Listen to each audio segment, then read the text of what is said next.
Afternoon, hello. Hi. I'm just going to go straight in and ask. I bet it's been dominating your thoughts, hasn't it, for the last few days anyway. VAR, you've, since we've spoken to you, had an explanation and an apology.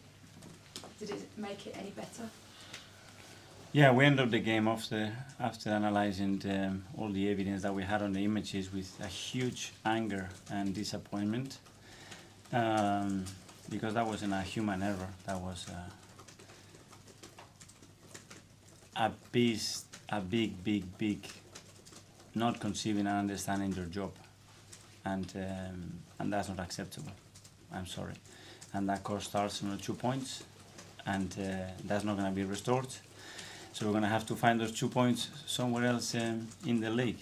But at the same time, we appreciate the apology, we appreciate the explanations, which were really open, to be fair.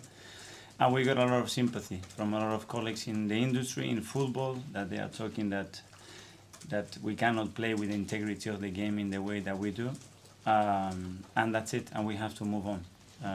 That certainly has made the players, staff, and our fans even stronger and with more desire to pass this hurdle that they put on us. So we are ready for it.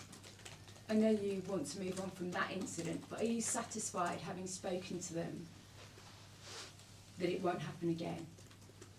I will be only satisfied if they give me the 2 points back, which is not going to be the case. I appreciate, and I think they were really sincere, open, and genuine apologies and explanation, which is really good. But it doesn't take the fact that we have 2 less points that we should have on the table.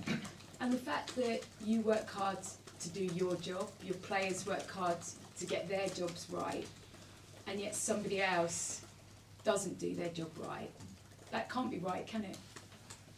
No, but I think, listen, everybody makes errors and mistakes, and we are part of that. Me, the first one, for sure, in our job, but that was something else, you know, and that's what I wasn't having it, the club wasn't having it, and I think it's clear, the consequences of what happened. Just one more on this, because it was a horrible weekend for not just yourself. Other teams suffered at the hands of VAR as well. Do you think it's fit for purpose at the moment? When I see the reaction, for example, that Howard Webb had and the PGMO and the Premier League had, and again, how genuine it was, that, you know, that anger, and as well, you know, they want to do the best as they can, and they know the standards and everything that is at stake. I think at the end it will help, and hopefully we can use that to make the game better and have more integrity on it, have better professionals, and really pay attention to detail that matters, because at the end of the day it has a significant output on results. And for you and your players, you talk about having to gain those 2 points back. I imagine if you use it as a bit of a galvanising effect this week ahead of what's obviously a huge game for you. That was the reaction straight away from everybody. You know, we cannot do anything about it, and don't use it as an excuse. Try to move on, face it, and go for it. That's it. And in terms of tomorrow, who have you got available? How fitness-wise are you looking? Who's in, who's out? At this point? Everybody available that we had from the previous game so far, unless something strange happens today in that bed, and looking forward to it. And just one more on the game tomorrow. It's been a difficult, maybe you set such high standards early on in the season that you haven't hit those very high highs maybe in the last few weeks. You've stuck with a lot of your players, sort of week in, week out. I think you made fewer changes than anybody else. How close is someone like maybe Trossard to pushing a starting place? Has done well for you since he arrived. How much in your mind is the fact that there has been a draw and a defeat, and then you haven't kind of found that swagger that you maybe had a few weeks ago? Well, at the end, that's more determined on results, but for us it's more about the performances, and as well what players has given us to take us to a position that we are in today as well, and they deserve opportunities. Obviously we are looking to move players and give players opportunities that they deserve, and you talked about Leo, but we talk about anybody who has had minutes in this league, and it will be changes, and it will happen, and very soon. Okay, thank you. Thank Hey, you. Mikel, how are Hi. you?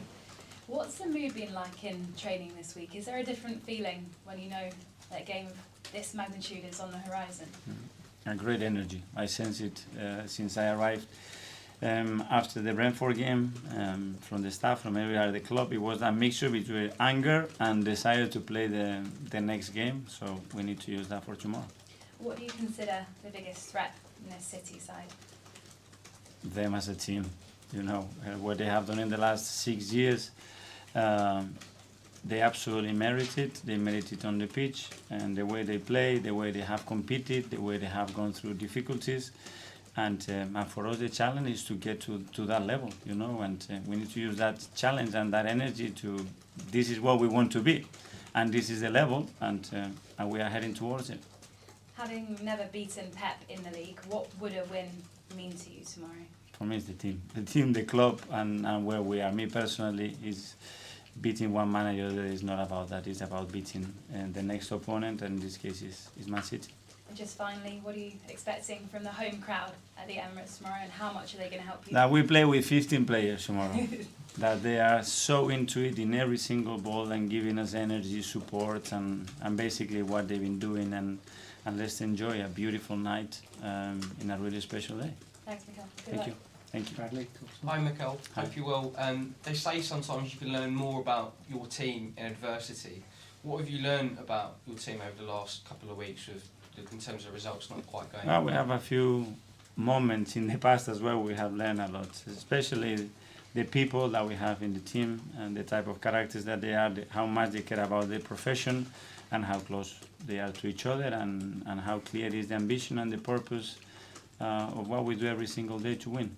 Could this game work in your favour in a little way? Because you've had teams like Brentford and Everton over the past couple of weeks who have come to frustrate and put men behind the ball, be difficult to break down. Obviously City aren't going to be like that, they're going to play their own game. Could that work in your favour in a little way? I hope so. Obviously they have totally different qualities and game styles, but every team faces difficult challenges. You spoke about Pep a lot a few weeks ago when the FA Cup game, and you said you didn't really want to come up against him in the title race if you had the choice. What's it going to be like coming up against him on the touchline? Is it mixed emotions? Because I suppose you want him to do well, but you want to win for Arsenal at the end of the day as well. I want to win tomorrow. And lastly, I know you've had 51 points from 63 games, 63 points. It's incredible consistency. Did you ever think you'd be in this position come the start of the season? If you tell me at the start of the season, probably I would doubt, I would hope, but I would be doubtful. But this is where we are. We earn it, and now we have to move every single day to try to improve what we do. That's nothing. Thank you. Hi, Mikel. In the World Cup and in Serie A, we see they use semi-automatic offside now. When this is supposed to be the best league in the world, should they not be using the best technology available? I don't know if that would come. Obviously, there are many discussions around it, but we started the season in a way, and maybe in the summer there will be changes. I don't know what the plans are for that. And in terms of the human error aspect of it, the punishment, if you like, seems to be that referee then misses a game the following weekend. Do you think that needs to be a harsher punishment for the referees, not just Lee Mason, but for whenever these are judged to be mistakes? I don't know what it is. It's not for me to judge. This is not about someone makes a mistake and let's just crucify him. You know, it's not about that. It's trying to do the best that we can all together to have a fair sport and make the decision probably simpler or clearer, or the communications better, and hopefully that would help because of what happened last weekend. I know you didn't want to talk. Excuse me. You don't want to talk about the potential punishments with the breaches for Man City, but from since when they were announced till now, it seems to have really got the fan base together and united around the club, isn't it? Is that a worry that actually that could lead to them being even better and more united as a club? I don't know what the outcome will be. Hi Mikel. How much does experience come into play tomorrow? Man City have a lot of experience playing a rival in this type of game at the top of the league. I don't know. Is that I don't know how much experience we had when we had to play Manchester United at home, or Chelsea away, or Spurs away. I don't know. It's how good we are tomorrow night, how well we perform. I think that will dictate what happens in the game. But is it different to those games because it's a title race? You are the two at the top. Yeah, but at the end, it's 3 points. The same 3 points that we have to play against Spurs, the 3 points that we have to play, the 2 points that we lost against Brentford, exactly the same. Hi Mikel. Just to check, Emile Smith-Rowe and Reece Nelson, will they be available tomorrow, or are they still going to be out? I will do the list now, so I will make that decision. And Pep has spoken this season about how maybe some of his players are struggling to find the motivation after success, whereas your players are going into tomorrow's game hungry. For many of them, it's their first sort of title-deciding match. Is that an advantage for your side, do you think, over there? I don't know. We are comparing two very different things with huge experiences in doing that, and a lot of our players that have never done it. But we want to use that energy, that will, and that anger that we have inside to make the most out of it. Karen? Mikel, we've always known you were a leader and a student of the game, even as a captain here at Arsenal. But when you went to study under Pep Guardiola, was it a shared passion of tactical flexibility, or did it take it to a whole new level for you? Well, I was working there. I was studying a lot, but I was working there, and it was an incredible experience in the personal and professional level to be with him, but with all the coaching staff and staff that was and the players that they were at the time. And like every experience, it just it made me a better person, a better player for sure, a better coach for sure, and you use those experiences for your own career after. I was just speaking to Jorginho, and he said no week is ever the same, and you remind him of Sarri because you reinvent every week and every game plan. So what's it like to hear some people say that they believe they've got Arsenal figured out? I don't know. Well, every team is trying to understand why we do the same that we do with every opponent. When I look at the games and what we produce in games, I'm still very satisfied with what happens. Sometimes results are better than the others because there are many factors that determine that. But for sure, we are always looking to evolve, to be better with the players that we have to be, and put them in the best positions to win the games.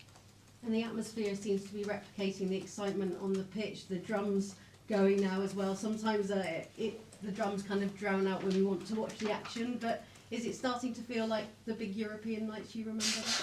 Well, the atmosphere that we generate at the Emirates is just incredible, and the players are talking about it, and they're really enjoying it, and it makes it very special to be part of that.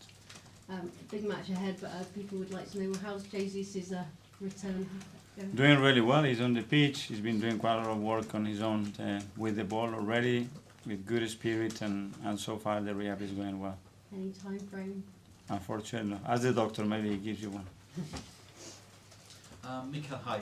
A few interesting lines from Pep Guardiola press conference today. He said Arsenal are the best team in the Premier League. So the first question is, do you agree with him?